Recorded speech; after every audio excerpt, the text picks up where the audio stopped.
বিমানে ওযু এবং নামাজের নিয়ম কি? খুবই গুরুত্বপূর্ণ একটি প্রশ্ন। বিমানে আমাদের ওযু এবং নামাজ পড়তে হবে নাকি মাফ? পড়তে হবে।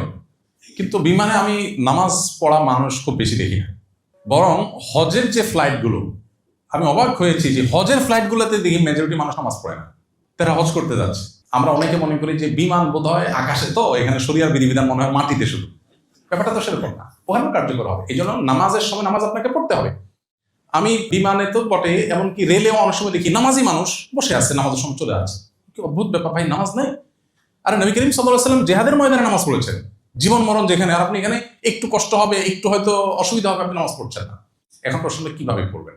বিমানে সাধারণত টয়লেটগুলোতে ওযু করার মতো খুব ভালো ব্যবস্থা থাকে না, এবং বিমানের ক্যাপ্টেনরা বিভিন্ন সময় আমাদেরকে রিকোয়েস্ট করেন ব্যক্তিগতভাবে, ভাই আপনারা মানুষজনকে বলেন যে তারা যেন তায়াম্মুমের মাটি নিয়ে আসে, বিমানের মধ্যে টয়লেটে যেন ওযু করার চেষ্টা না করে, কারণ এখানে নিচে অনেক কেবল টেবল থাকে, ফলে অনেক বেশি পানি টানি পড়ে ফেললে এটা আমাদের সিকিউরিটি ইস্যু তৈরি হতে পারে।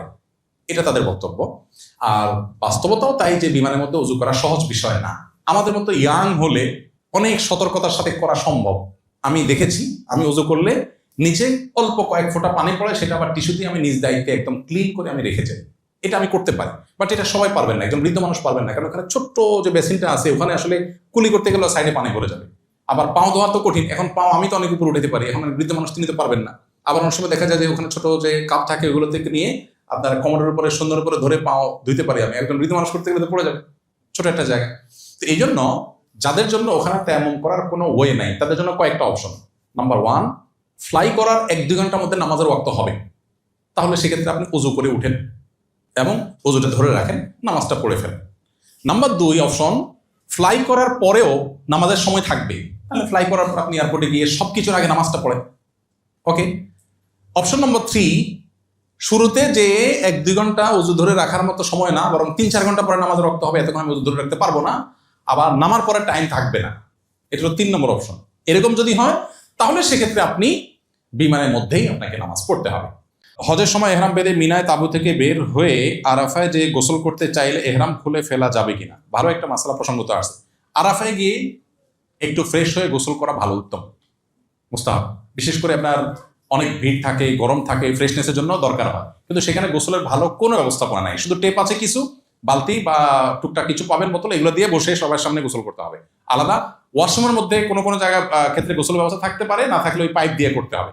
2টা ব্যবস্থাপনা আছে। এখানে খুবই গুরুত্বপূর্ণ একটা বিষয় হলো মা বোনদের জন্য, সেটা হলো মেজরিটি হাজিদেরকে দেখা যায় মহিলারা পর্দার কোনো বালাই নেই। অনেক পুরুষরা আছে, আপনারা প্রস্তুতিমূলক সেশনে দেখছেন, হোটেলে দেখা যাচ্ছে আপনার ওয়াইফ একটা রুমে অন্য মহিলাদের সাথে আছে, আপনি সেখানে হনহন করে ঢুকে যাচ্ছে, সেখানে অন্যজনের ওয়াইফ আছে।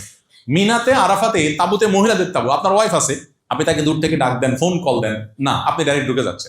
আমাদের একবার হজের সময় একজন চাচা ছিলেন, চাচার নাম ভুলে গেছি, খুব সবাই চাচার নাম মুখস্থ করে ফেলছে। চাচা একটু পরপর চাচিরে ডাকে, একটু পরপর চাচিরে ডাকে, ডাকেন চাচা, দূরে থেকে ডাকেন না, চাচা ভিতরে ঢুকে যায়। কোনোভাবে চাচা ঠেকানো যায় না, মানে এটার জন্য বহুত আইন মোকদ্দমা করেও শেষ পর্যন্ত ঠেকানো যায় না বেচারাকে, কোনোভাবে সে নিয়ন্ত্রণই করতে পারে না। ওখানে তো মিনা মসজিদের হতো স্বামী স্ত্রী একসাথে কুটিপতি হলেও থাকার কোনো সিস্টেম নেই, আলাদাই থাকতে হয়। তো এখানে মা বোনরা অনেকে পর্দা বোঝেন না, অনেক পুরুষরা পর্দা বোঝেন না। পর্দা না বুঝে আপনার হজ করার মানে কি দাঁড়াবে? এই জন্য পর্দাটা আমাদের বোঝা উচিত। এহরামের কাপড় খুলে রেখে আমরা কি গামছা পরে গোসল করব? আপনি এহরামের কাপড় খুলে গামছা পরে গোসল করতে বাধ্য নন। আপনি চাইলে এহরামের কাপড় পরেই গোসল করতে পারেন, আপনার এক্সট্রা আর সেট এহরামের কাপড় আছে সেক্ষেত্রে। আবার আপনি চাইলে না এহরাম কাপড়টা ভেজাবো না আমি, সেক্ষেত্রে আপনি এহরামের কাপড় খুলে আপনি গামছা পরে গোসল করতে পারেন, কিন্তু আপনি লুঙ্গি পরে গোসল করবেন না। অনেক সময় হাজি সাহেবদেরকে দেখা যায় মক্কা যে এয়ারপোর্টের এই হ্যাসেল, বিমানের হ্যাসেল, লম্বা জার্নি পরে অনেক টায়ার্ড হয়ে যায়। এই টায়ার্ডের পরে হোটেলে যায় দেখা যায় যে সুন্দর করে আগে একটু লুঙ্গি, বাঙালি লুঙ্গি না পড়লে তো হয় না, একটু লুঙ্গিটা পরে একটু রিল্যাক্স হওয়ার চেষ্টা করে, তো তাহলে দম ওয়াজিব হয়ে যাবে, কিন্তু আপনি লুঙ্গি সেলাই করা লুঙ্গি পরবেন। সো সেটা করবেন না, আপনি গোসল করেন কিন্তু সেলাই করা জিনিস করবেন না। গামছা পরে করবেন নাকি এহরাম কাপড় পরে করবেন সেটা আপনার ডিসিশন। তওয়াফ করার সময় ওযু নষ্ট হলে তায়াম্মুম করলে হবে কিনা? ইন্টারেস্টিং এবং দরকারি প্রশ্ন। তওয়াফের সময় ওযু থাকতে হয়, সাইয়ের সময় ওযু না থাকলেও চলবে। সাই করতে করতে ওযু ছুটে গেছে, অসুবিধা নেই, অবশ্যই সাই কমপ্লিট করতে পারবেন, কিন্তু তওয়াফের সময় ওযু থাকতে হবে। এখন কথা হলো তওয়াফের সময় ওযু থাকতে হবে, ওযু ছুটে গেছে কি করবেন? 2টা অপশন আছে। এক হলো ফুল বাহিরে এসে আপনি আবার ওযু করে যেতে পারেন, কিন্তু শুধু ওযুর জন্য বাহিরে যাওয়ার প্রয়োজন নাই। মাসআলাগতভাবে মাঝখানে ওযু করে যদি আবার তওয়াফ করেন, শুরু থেকে করতে হবে না, যেখানে ওযু ছুটছে ওখান থেকে বাকিটা কন্টিনিউ করলেই হবে। ওযুর কিন্তু ব্যবস্থা মাতাফে আছে, অনেক হাজিরা জানেন না এটা। একটু পেছনে আসলেই যেদিক দিয়ে ঢুকেন, বিশেষ করে কিং ফাহাদ, কিং আব্দুল আজিজ, এই সমস্ত গেটগুলো দিয়ে ঢোকার পর সিঁড়ির নিচে ওযুর ব্যবস্থা আছে, এখানে ওয়াশরুম নাই, ওযু আছে।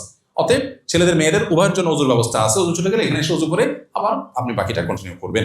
হজ শেষে দেশে ফিরে আসার পর যদি আমার মনে পড়ে যে কোনো ভুল ত্রুটির ফলে আমার উপর দম ওয়াজিব হয়েছে, উল্লেখিত অবস্থায় দম কোথায় বা কিভাবে আদায় করতে হবে, খুবই গুরুত্বপূর্ণ প্রশ্ন। পরে জেনেছেন যে দম ওয়াজিব হওয়ার মতো কাজ হয়েছে, বাট আপনি দম আদায় করেন নাই, তাহলে কি করবেন? উত্তর হলো, তখন আপনি আপনার তরফ থেকে যে কাউকে দিয়ে আপনি দম দেওয়াবেন। এখন তো অনলাইনে দমের টাকা পেমেন্ট করা যায়, বাংলাদেশে বসে পেমেন্ট করতে পারেন, সৌদিতে আপনার পক্ষ থেকে দম আদায় হবে। দম হিসাবে যে ছাগল বা দুম্বা কোরবানি করতে হয়, সেটা বাংলাদেশ বা পৃথিবীর অন্য কোথাও জায়গা হলে হবে না, ওটা মক্কাতেই হতে হবে। মক্কাতে হওয়ার পর সেটা ডিস্ট্রিবিউশন যে কোনো জায়গায় হয়ে যেতে পারে। তো যেহেতু আপনি দেশে চলে আসছেন, মক্কা যাওয়ার সুযোগ নাই, তো সেক্ষেত্রে আপনি অনলাইনে দমের টোকেন কিনলে আপনার তরফ থেকে সৌদি সেই সরকারি এজেন্সি দম দিয়ে এটা ডিস্ট্রিবিউশনের ব্যবস্থা তারা করে, এটা আপনি করতে পারেন। আর চাইলে কোনো হাজি যাচ্ছেন তার মাধ্যমে আপনি করাতে পারেন যে আমারটা আপনি করে দিয়ে, অনলাইনেও আপনি টোকেন কিনে এটা করতে পারেন। এখানে প্রসঙ্গত একটু বলে রাখি, অনেক এজেন্সি একটা বড় অপকর্ম করে, সেটা হলো হাজিদের কাছ থেকে টাকা নেওয়ার সময় একটা দমের টাকা নিয়ে রাখে। কোরবানির টাকা তো আছেই, এক্সট্রাভাবে একটা কিসের টাকা নেয়? দমের টাকা। তো আমি অনেকগুলো এজেন্সিতে এরকম শোনা পর জিজ্ঞেস করলাম, ভাই এটা কেন করেন আপনারা, কাহিনী কি? তো বলে যে বলা যায় না, প্রথম হজ করতে যাচ্ছে বেচারা, কোনো ভুল যদি হয়ে যায় এই জন্য একটা অগ্রিম দম দিয়ে রাখলাম। তো আমি বললাম যে ব্যাপারটা হলো এরকম, নামাজ পড়তে যাচ্ছি, বলা তো যায় না, কোন কারণে সিজদায়ে সাহু ওয়াজিব হয়ে যেতে পারে, এই জন্য বাসার থেকে বের হওয়ার সময় 2-3টা সিজদায়ে সাহু দিয়ে গেলাম। ব্যাপারটা অনেকটা এরকম হয়ে গেল না? আপনি ব্যবসা করবেন সেটা না বলে, দান্দা না করে এই সমস্ত ধানায় মনে কেন করছেন? খুবই দুর্ভাগ্যজনক। দম ওয়াজিব হবে পার্টিকুলার ভুলের ভিত্তিতে, হতেও পারে আমি কনফিউশন রাখার দরকার কি, এই সন্দেহের ভিত্তিতে কোনো দম আসে না। বিদায়ী তওয়াফ 10 তারিখ বা 11 তারিখ বা তার আগে যদি এজেন্সি করাতে বাধ্য করে, তা করলে ধারাবাহিকতা নষ্ট হবে, সেটি না করলেও আমি একা হয়ে যাওয়ার সম্ভাবনা থেকে যাবে, করতে সমস্যা হবে পরে, এক্ষেত্রে করণীয় কি? যদি কোনো এজেন্সি, অনেক এজেন্সি এই কাজ করে, খুবই দুর্ভাগ্যজনক, বিদায় হজ আগে করায়, আগে করলে হবে না, আপনাকে আবার করতে হবে। বিদায় হজ আগে কেন করায়? এজেন্সির লোকদের টার্গেট থাকে নির্দিষ্ট সময় বাস ছাড়তে হবে, শেষ মুহূর্তে বিদায় তওয়াফ করতে দিলে হাজি সাহেবরা অনেকে দেরি করে হোটেলে আসে, অনেকে আগে আসে, ঝামেলা তৈরি হয়। তো এই ক্ষেত্রে নিয়ম হলো হাজি সাহেবদেরকে সঠিক গাইড করা, সেটা এজেন্সিগুলো করতে পারে না, তাদের ভুলটা হাজি সাহেবদের উপরে চাপায়। বিদায় তওয়াফের টাইম হলো, নবী সাল্লাল্লাহু আলাইহি ওয়াসাল্লাম বলেছেন, বাইতুল্লাহর সর্বশেষ কাজ হবে বিদায় তওয়াফ, এরপর আর কোনো কাজ থাকবে না। কিভাবে হতে পারে? বাসগুলো সাধারণত নামাজের পরে ছাড়ে, যে কোনো নামাজের পরে 2 টাইম বেশিরভাগ ছাড়ে, মদিনা যান আর এয়ারপোর্ট যান, সাধারণত 2 টাইম ছাড়ে, জোহরের পর বা ফজরের পর, অন্য কোনো টাইমও হতে পারে, বাকি এই 2 টাইম বেশি। কারণ অন্য টাইমগুলোতে মাগরিব এশার সময় বাস ঢুকতে দেয় না, বাস দূরে থাকে। কারো ফ্লাইট যদি ওই টাইম হয় তাহলে সেক্ষেত্রে দূরে নিয়ে যাবে। আপনার কাজ হবে যে কোনো এক ওয়াক্ত নামাজকে সামনে রেখে আপনি তওয়াফ করবেন।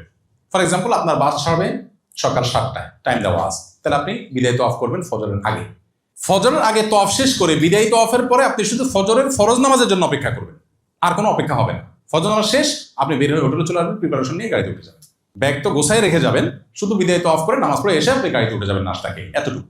এটা হলো বিদায় তওয়াফের ক্ষেত্রে নিয়ম। আমরা যদি 2 দিন বা 3 দিন আগে বিদায় তওয়াফ করে ফেলি, ওইটা নফল তওয়াফ হয়ে যাবে, ওইটা বিদায় তওয়াফ হিসেবে যথেষ্ট হবে না।